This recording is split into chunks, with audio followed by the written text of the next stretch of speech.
Welcome back, YouTube. Welcome back. As you can see, we got my buddy Dana right here. Smile for the camera. Hey. And this is his 2013 FJR 1300 that Dana kindly let me use. And he wants me to do a review on his bike. This is the one you saw in the last video. And there's my lovely XSR 900. So anyway, so Dana, I guess, wanted me to talk about the things that he's done. And Dana, is this a new windshield? So he put a new windshield on it. I guess it's a little bit taller, flows the air better. He put these grip things on here because he was complaining about vibration. So he put that on there. And then let's see what else. He put some fancy stickers on the back, but I'm not going to show you because it shows his license plate, and I don't want to do that.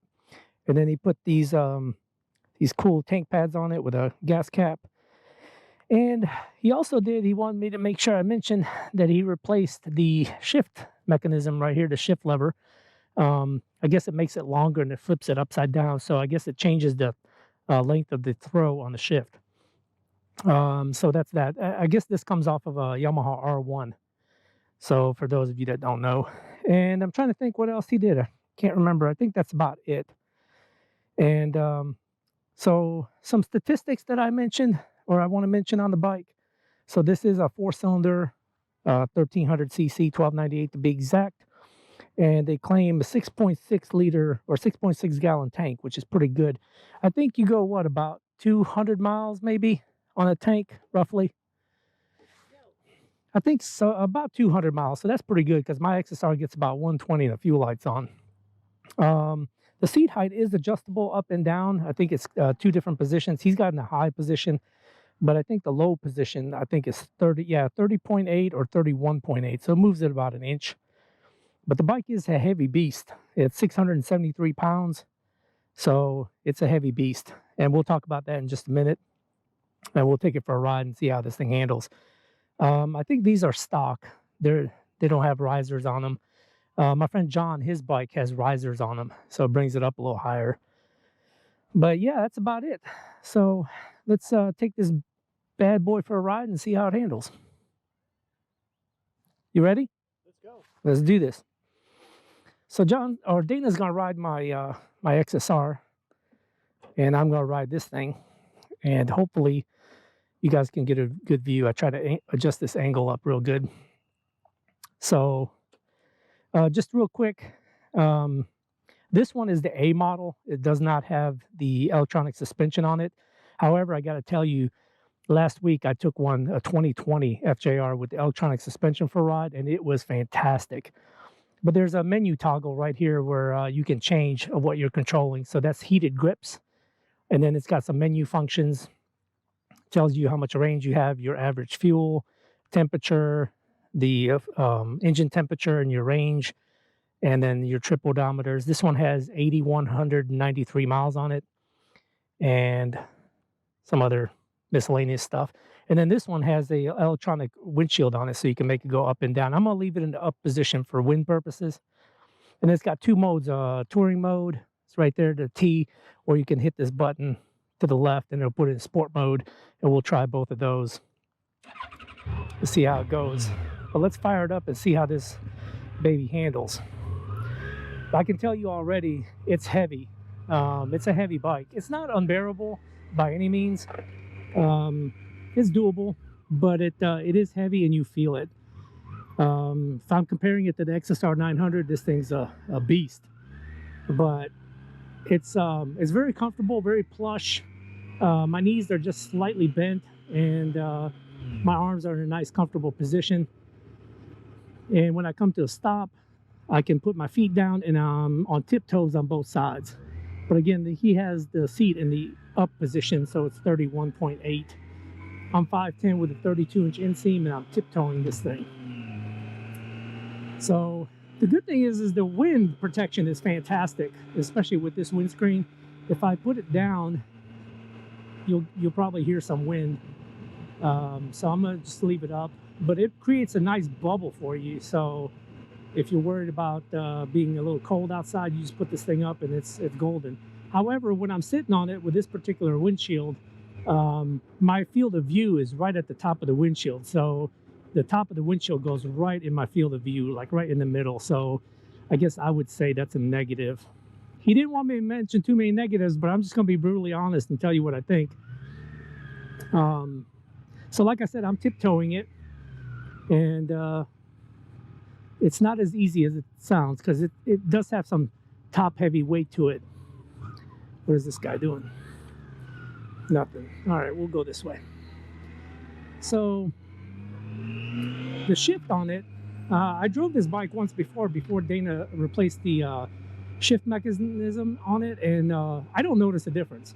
But again, I only rode it one time, and this is my second time riding it, so to me it feels the same, but he says it definitely made a difference for the better in his opinion. So there's that. The bike is in, let's see, touring mode right now, and if you kind of roll on the throttle in third gear, this thing gets up pretty good. I gotta say, it's not slow by any means, and it handles good. You definitely feel the weight to the bike. It's definitely not a light bike, and you feel it, but it's, again, it's doable, very, very manageable. I like the power delivery on it, and we'll put it in sport mode here in just a second. We'll get through these curves. And through the curves, it's very planted. It feels very good, very tight, planted. No complaints there, except for this guy needs to get out of my way. But yeah, it's remarkably very nice. I could totally see going cross country on this bike and not complaining at all. My friend Dana says that the stock seat that's on here is not the most comfortable for him, but I guess that's, you know, to each his own. I also think my XSR, I can ride that thing for 1,000 miles and not be uncomfortable. He says he couldn't do it, so I guess it's just to each his own. But yeah, what else can we talk about? The mirrors. Now, I didn't adjust them for me. I left his mirrors be and let him keep his mirror settings, but I can't see crap out of them except my elbows. But let's check the speed on this thing. So it gets up pretty good. Now let's put it in sport mode. In sport mode, the throttle is very twitchy, very on-off. At the beginning, it's very, very twitchy.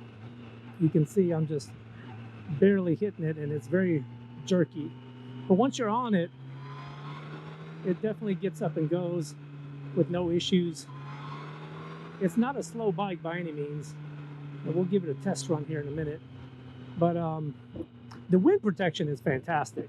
The only place I'm getting a little bit of wind is the top of my thigh and my elbows, the very outside of my elbows. And then it kind of wraps around me and hits me on my back, but that's about it.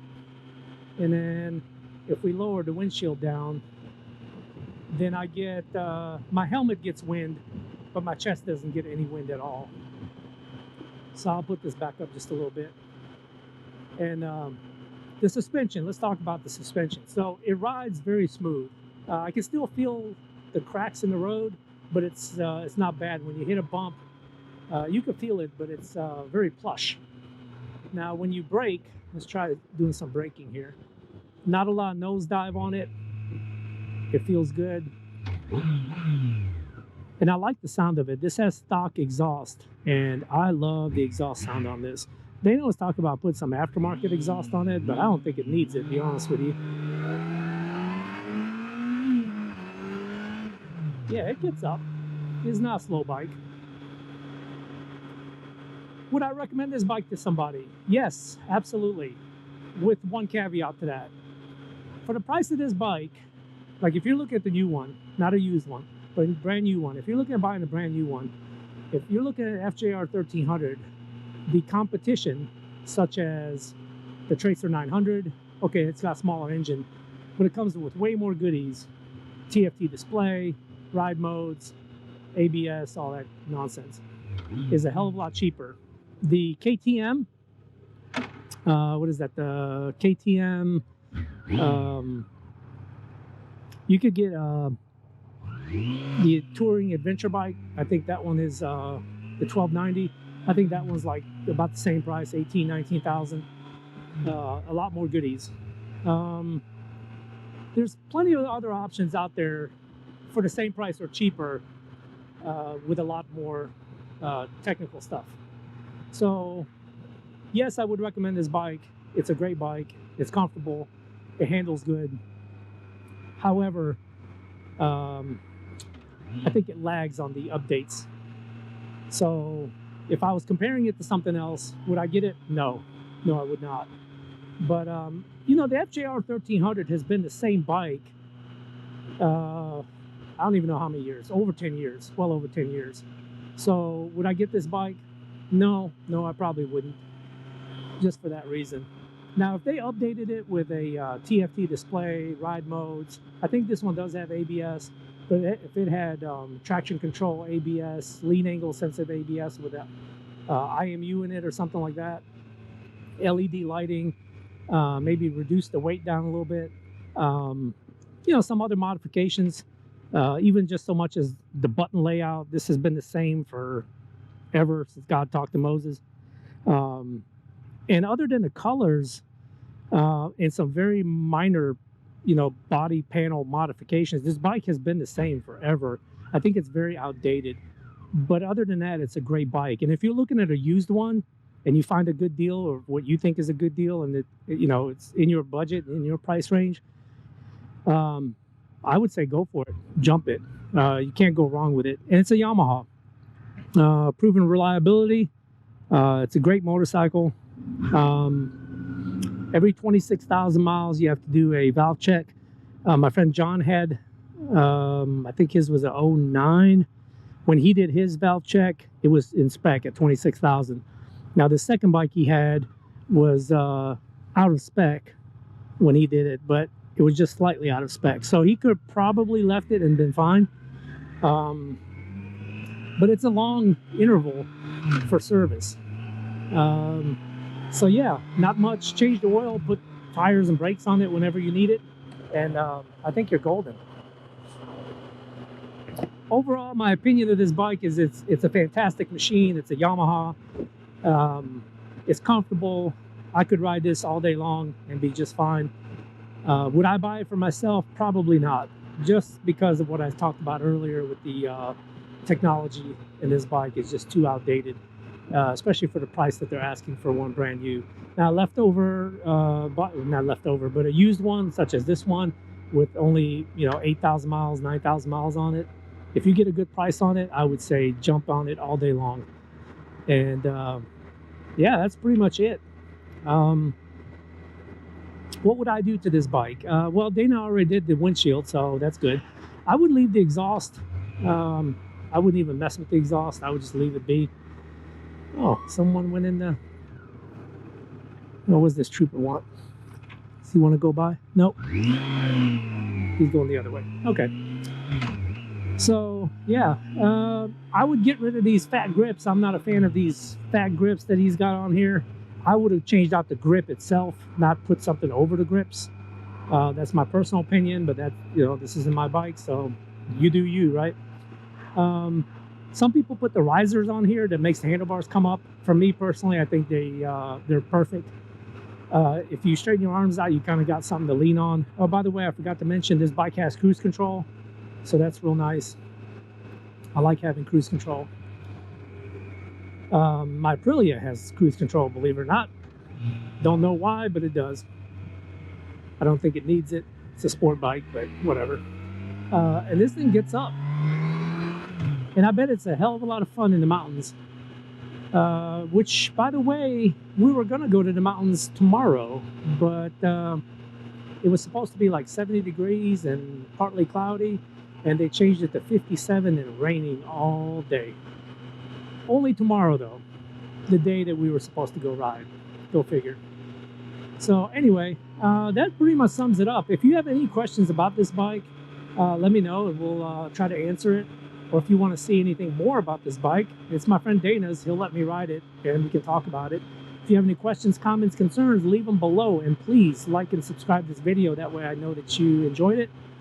And we'll see you guys on the next video.